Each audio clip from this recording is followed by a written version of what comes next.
So I run my business from a solar generator in the woods. And I was just thinking that you probably, like if you're like me, have worked in an office, gray walls, stinky carpet, lots of noise around you that's unnatural. If you want to change that, just follow me for a little bit here, and I'm going to give you some tips on how I made it happen, and hopefully that works for you. I'd love it if it worked for you. First, just let me give you an idea of what kind of work I do, because it is work dependent for sure. I do a lot of my work on a computer, obviously, and I'm sitting in front of a computer here. I've got my solar generator here. I'll show you that in a minute. So over the years, I've built multiple learning centers of excellence for different organizations, high tech, for government, for not-for-profit, and enjoyed it all. And I've done all the project management, all the change management for that, and I love it. Love the work that I do, but I really wanted to get back out in the woods and get out with nature. So this is what I've done. So that basically is your first step. You need to have the type of job where you can actually where you can work on a computer outside or something to that effect, because obviously if you're in a role where you are selling shoes in a shoe store, you can't work from outside because the shoes are in a store, it's logic. So that's your first step. Your second step is that for me, I have multiple clients that I work for, and I let them know that I'm working outside, that I work in the woods and that I go off grid. Now, I'm not off grid all year round. I go off grid for the summer months typically. And so they need to be okay with that. The next thought is you need to have a location. So, what are you looking at? For me, we had acres of land in Nova Scotia on the ocean, and I brought a tent trailer there and parked it in the woods and then set up shop. And I had no water, no running water, no electrical connection, no heat, no nothing. The propane didn't work for the heater in it even. So you'll hear more about that at some point in time. But other places that you could possibly go is even in your own backyard. If you want to set up and work from home but be in your own backyard, that's doable as well. Or maybe you have an RV and you want to travel and see different places while you're working. That's doable as well. Or maybe you go to places like you have a friend who has a farm or something and you want to just park a pergola or something in their yard. They might be open to that.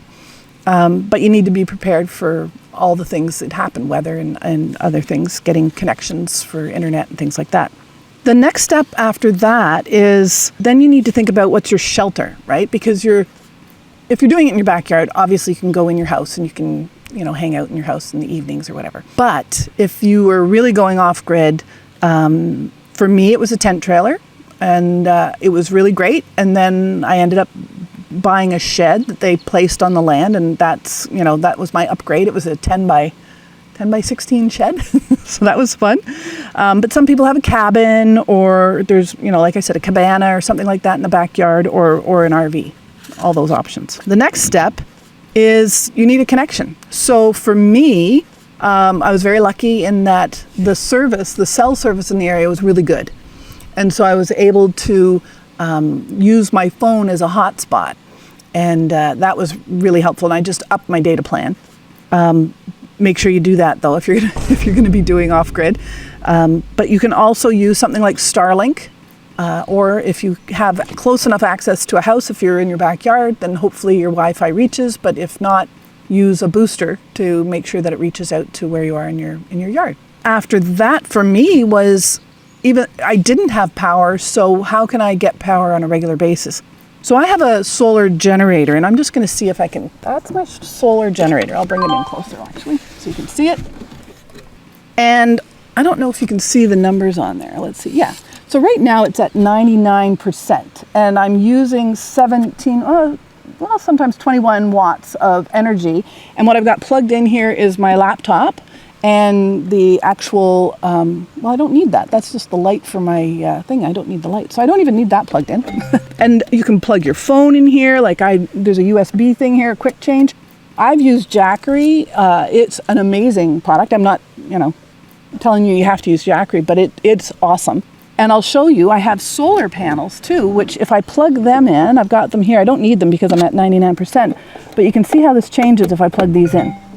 So up here it was 0, it's going to change because the solar panels are on, and it's going to give there. So you can see 68, 71, 72, 76, 74. So it's now charging this battery at the same time as I'm using it. And I'll show you where the solar panels are. So besides the solar generator, another thought is, and I haven't tried this yet, but I'd really like to, is a wind generator. I'd be curious to try that out. We'll see. If I try it out, I'll let you know. So I've done the solar, works great, love it, but I'd love to do a wind generator at some point, just in case you have days where you don't have sun. Then it's important for you to test everything. So like what I'm doing right now, I'm in Ottawa, and I'm going to be traveling this weekend, heading to Nova Scotia for my summer. And so I'm testing everything, and so I thought I'd chat with you while I'm testing.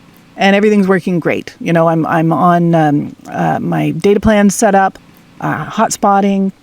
Got my solar generator, laptop's running, it's all good. So always make sure you test ahead of time because you don't want to have any surprises along the way.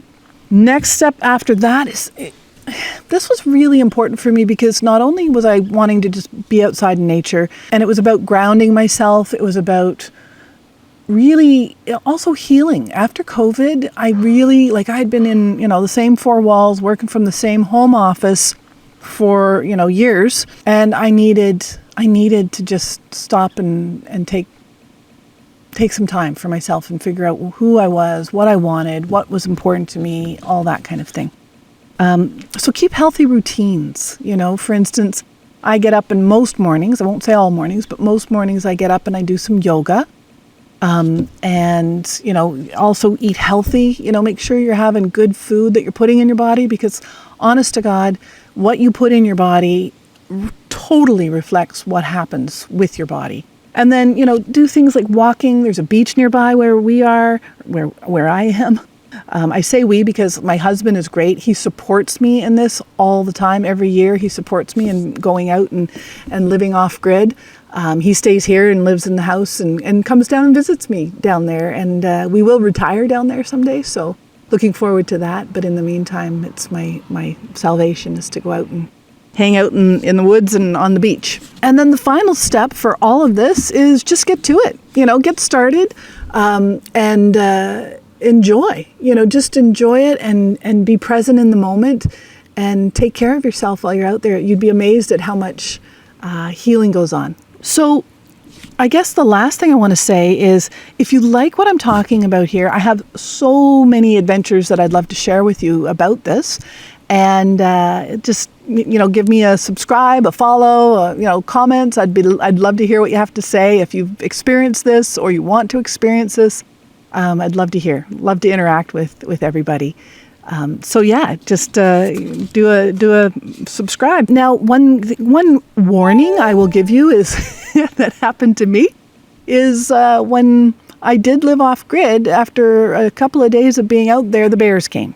But that's a story for another day, and they were hence the reason for the shed. I'll just say that.